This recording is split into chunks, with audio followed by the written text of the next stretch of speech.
بسم اللہ الرحمن الرحیم۔ السلام علیکہ یا صاحب العصر والزمان۔ افضل علم خدا کی ذات و صفات یعنی توحید کا عمل تمام علوم سے افضل ہے، اور پھر وہ علم ہے جس کے ذریعے تم مستقل نیک علم پر قائم رہو۔ حضرت علی علیہ السلام اصغر الحکم۔ سب سے مفید علم وہ ہے جس پر عمل کیا جائے۔ حضرت علی علیہ السلام اصغر الحکم۔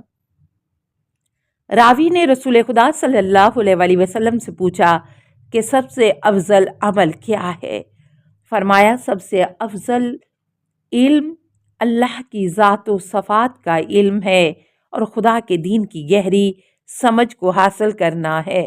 راوی نے کہا یا رسول اللہ، میں تو عمل کے بارے میں پوچھ رہا ہوں۔ آپ صلی اللہ علیہ وسلم علم کی بات کر رہے ہیں۔ فرمایا اگر علم ہے تو تھوڑا سا عمل بھی فائدہ دے گا، اور اگر جہالت ہوگی تو بہت سا عمل بھی بے فائدہ ہوگا۔ جناب رسول خدا صلی اللہ علیہ وسلم از تنبیہ الخواطر صفحہ 66۔ علم 4 چیزوں میں ہے۔ اللہ کی اتنی عبادت کرو کہ جتنی تم کو اس کی ضرورت ہے۔ خدا کی اتنی نافرمانی کرو جتنا تم جہنم کی آگ کو برداشت کر سکتے ہو۔ دنیا کے واسطے صرف اتنا کام کرو جتنی تمہاری زندگی ہے۔ آخرت کے لیے اتنا کام کرو جتنا تم کو وہاں رہنا ہے۔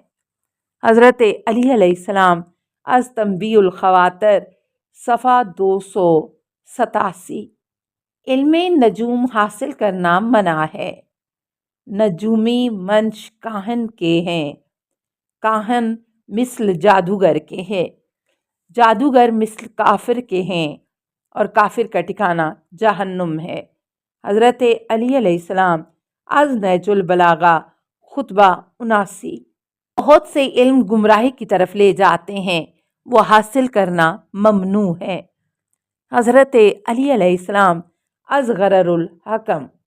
حلال حرام کا علم۔ میرے دوستوں کے سروں پر کوڑے برسائے جانے چاہیے تاکہ وہ خدا کے فقہی احکام سیکھ لیں۔ امام جعفر صادق علیہ السلام از بہار جلد اول۔ لوگوں کا حلال و حرام کے بارے میں سوال کرنے سے بہتر کون سی چیز ہو سکتی ہے؟ امام جعفر صادق علیہ السلام از بہار جلد اول۔ خدا کی قسم، علم اور حلم کے ایک دوسرے سے مل جانے سے بہتر اور افضل کسی 2 چیزوں کا ملنا نہیں ہو سکتا۔ جناب رسول خدا صلی اللہ علیہ وسلم از بہار جلد 2۔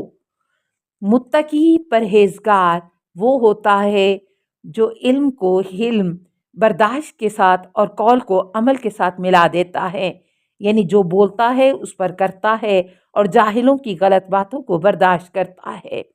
حضرت علی علیہ السلام از نہج البلاغہ خطبہ 193۔ عالم با عمل، جو شخص اپنے علم پر عمل کرتا ہے جسے وہ جانتا ہے تو خدا اس کو وہ علم عطا فرماتا ہے جو وہ نہیں جانتا۔ امام محمد باقر علیہ السلام از بہار 78۔ چھپی ہوئی باتوں کا علم۔ اللہ کا راز ہے، اللہ جس کو چاہتا ہے اس کے دل میں ڈال دیا کرتا ہے، یہ اللہ کی چھپی حکمت ہے۔ جناب رسول خدا صلی اللہ علیہ وسلم از کنز الاعمال حدیث 28820۔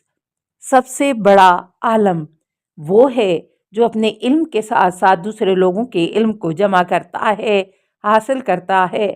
از جناب رسول خدا صلی اللہ علیہ وسلم از بہار جلد 77۔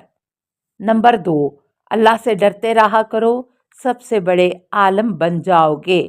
رسول خدا صلی اللہ علیہ وسلم از کنز الاعمال 44154۔ صحیح اور حقیقی علم صرف ہم ائمہ اہل بیت رسول ہی سے مل سکتا ہے، کیونکہ جہاں بھی صحیح علم ہوگا وہ ہم اہل بیت رسول ہی سے وہاں تک پہنچا ہوگا۔ جن لوگوں کے پاس بھی حق و صداقت ہوگی وہ ہم ہی سے ان تک پہنچی ہوگی۔ امام محمد باقر علیہ السلام از بہار جلد 2 94۔ جو علم حضرت آدم علیہ السلام لائے تھے وہ تمام علم اور خوبیاں جو جناب رسول خدا صلی اللہ علیہ وسلم کے پاس تھیں، وہ تمام فضیلتیں محمد مصطفیٰ صلی اللہ علیہ وسلم کی پاک اولاد مراد ائمہ اہل بیت میں موجود ہیں۔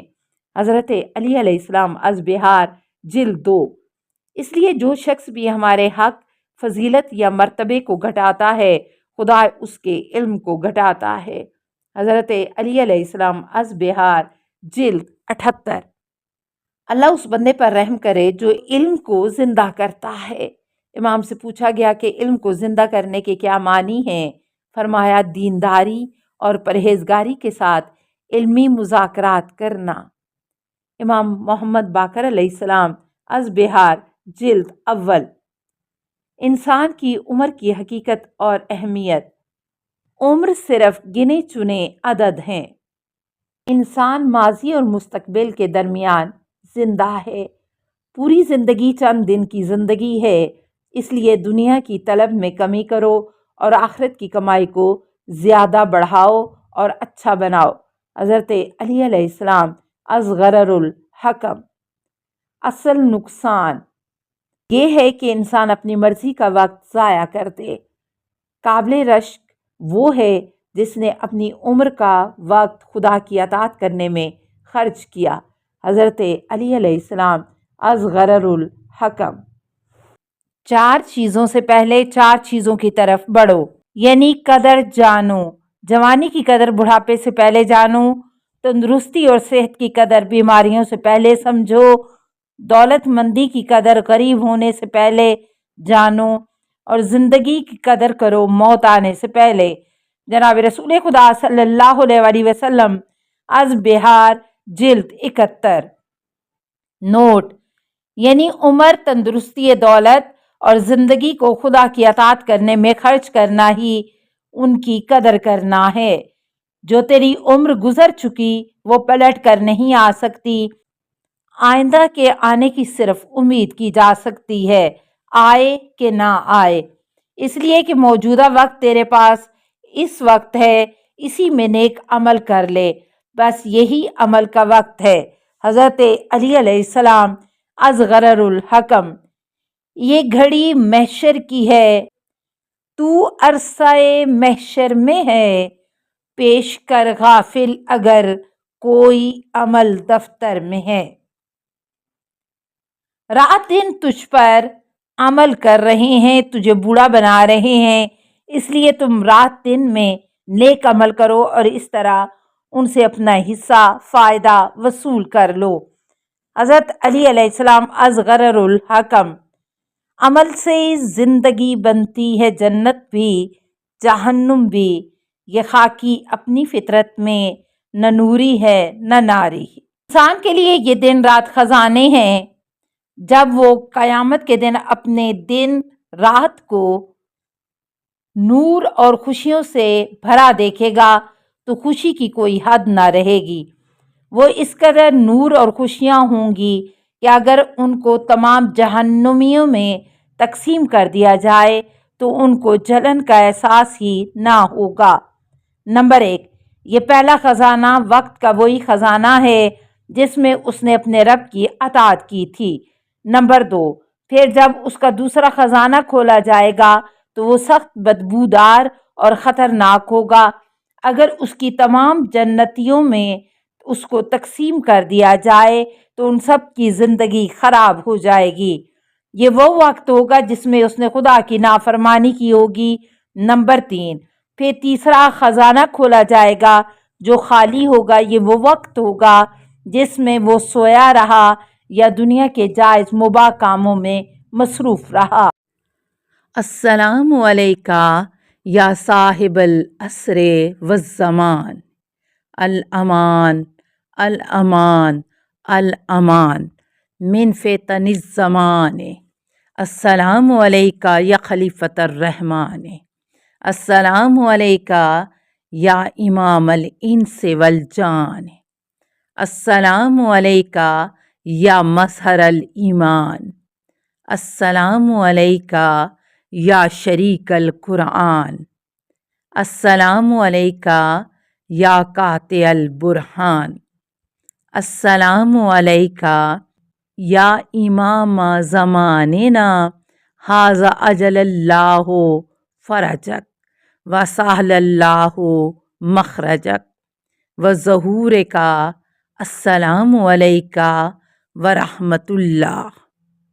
اللہم صلی علی محمد و آل محمد۔